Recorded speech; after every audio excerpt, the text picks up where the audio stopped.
Salve, minha rapaziada! E aí, tudo bem com vocês? Daniel Brownie falando, mais um vídeo aqui do canal Brownie Fogo. Absolutamente tudo sobre Botafogo de Futebol e Regatas e vamos lá. Vamos falar aqui um pouquinho sobre Botafogo e Flamengo, esboçar quais podem ser as equipes a entrar em campo nessa partida que acontece amanhã em Brasília. Inclusive, estamos aqui na véspera do jogo. Vamos aqui repercutir algumas situações, né? Algumas informações que nós temos aí de um direcionamento de um time do Flamengo, outro direcionamento em relação ao time do Botafogo.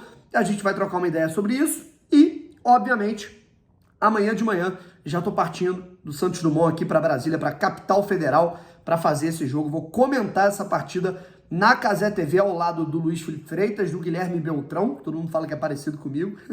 Na reportagem vão ter a Bruna Deltri e também a Fernanda Maia, e a gente vai ter essa história para contar para vocês. Contra um Flamengo que vai meio remendado, que vai com um time alternativo, mas que não deixa de ter peças muito interessantes para a gente ficar de olho e entender que não vai ser um jogo simples de se ganhar, não vai ser um jogo que o Botafogo vai ter que atropelar, não. Vai ser um jogo duro em que o Botafogo tem que chegar para ganhar. Mas vai ser um jogo difícil porque o time reserva do Flamengo, mesmo sendo time reserva, é uma equipe qualificada. Inclusive, nesse momento, justamente pela oscilação que apresenta o time titular, os reservas vão dar a vida para tentar ganhar a vaga. Então é um jogo muito duro que o Botafogo vai ter lá no Mané Garrincha, beleza? Se inscreve aqui no canal Brownie Fogo, quero agradecer que a gente está com 85.680 inscritos. Faltam 20 para a gente chegar à marca de 85.700. Então é só se inscrever, é de graça, né? É só se inscrever aqui embaixo. Você vai ficar mais próximo aqui de todo o conteúdo do Botafogo, vai aumentar a nossa família do canal Brownie Fogo e não só isso, né? Vai ficar atento, né? Porque muita gente não é inscrita aqui no canal Brownie Fogo por desatenção. Antes da gente ir pro tema Marcelo, que eu sei que tá todo mundo querendo discutir, tá? Todo mundo tá querendo falar sobre isso. Deixa eu repercutir aqui um pouco sobre o que pode ser o time do Botafogo e o que nós temos de escalação prévia da equipe do Flamengo, com o Vene Casagrande trazendo essa informação.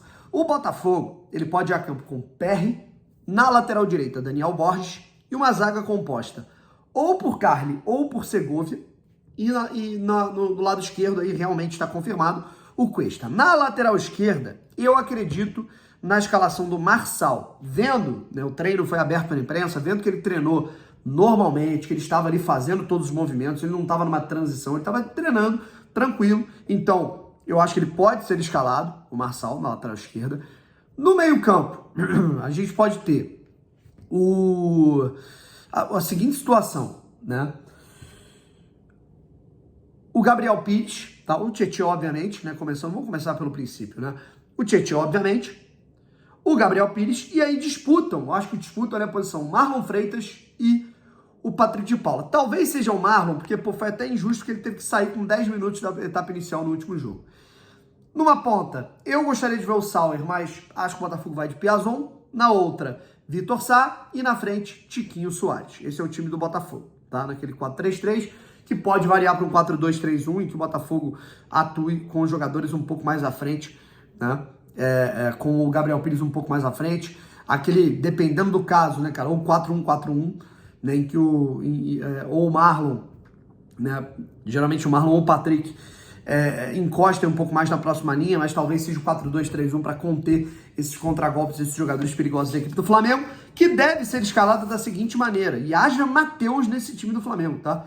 Matheus Cunha, goleiro. Mateuzinho, lateral direito. A zaga com o Rodrigo Caio, que eu acho que são os dois titulares aí desse time do Flamengo que estão nessa equipe que vai jogar. O Mateuzinho é titular na lateral direita e o Rodrigo Caio é o titular do Flamengo quando ele tá apto, né? Quando ele não tá lesionado. Rodrigo Caio, Pablo e na lateral esquerda o Cleiton, certo? Na verdade ali o Cleiton sendo mais como, digamos, um terceiro homem de zaga, liberando um pouquinho mais o Mateuzinho, mas fazendo ali aquele lado esquerdo.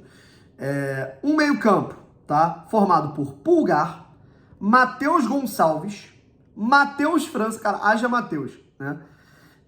Everton Cebolinha aí no ataque, a gente vai com Everton Cebolinha, com o Marinho e o Mateuzão fazendo o pivô.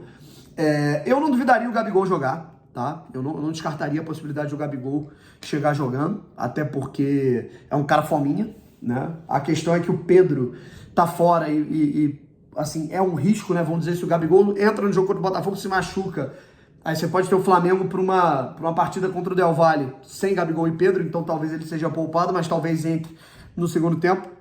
Então, a gente vai ter aí esse sistema de jogo. E a gente pode falar um pouquinho mais sobre essa forma de jogar do Flamengo num próximo vídeo, em que a gente possa intercalar como que o Botafogo pode encaixar essa equipe, espelhar essa escalação mediante o time do Flamengo. E agora a gente fala aqui da situação do Marcelo no Fluminense, né? O mundo do futebol ficou em choque hoje com uma notícia repentina de que o Marcelo estava de volta ao Fluminense. Essa notícia não foi dada por nenhum repórter, nenhum setorista, nenhum grupo, nenhum veículo.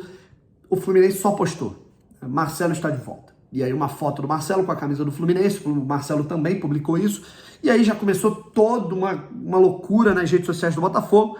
E assim, eu acho que a gente tem que separar as coisas. É a mesma coisa que eu falava para um amigo meu que torce pro Internacional. Ele tava puto lá com o Inter. Eu falei, calma, o Inter ganhou, o que tá puto? Ah, porque o Inter não contrata, que não sei o quê.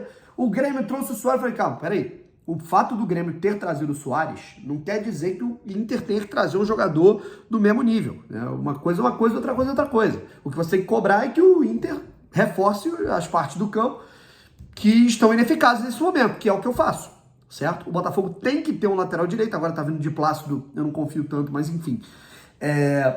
O Botafogo tem que contratar o ponta direita, o Botafogo tem que contratar um centroavante para alternar ou para substituir o Tiquinho, certo?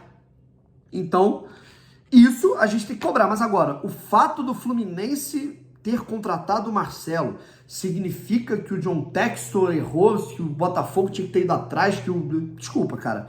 Aí eu já vou discordar. Primeiro que é a opção do cara, sabe? Eu acho que seria plausível o Marcelo escolher o Botafogo, né? Se o Marcelo quisesse jogar no clube que foi o de coração da infância dele. E também é plausível que o Marcelo volte para o clube que é o Fluminense, que é o clube que o revelou para o futebol, que ele tem até mais vínculo por ter jogado lá.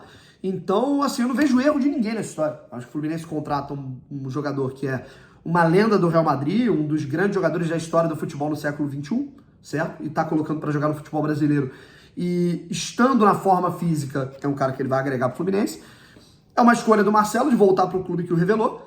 E assim, é o Botafogo tocando a sua vida, cara. O Botafogo não tem nada a ver com isso, certo? O que a gente tem que cobrar é que o Botafogo se reforce em termos de elenco, independente de Marcelo estar no Fluminense ou não, certo? É o que eu penso, tá? É uma contratação que ela pode dar certo no Fluminense ou pode dar errado, e se der errado, assim, depende muito da questão do custo-benefício.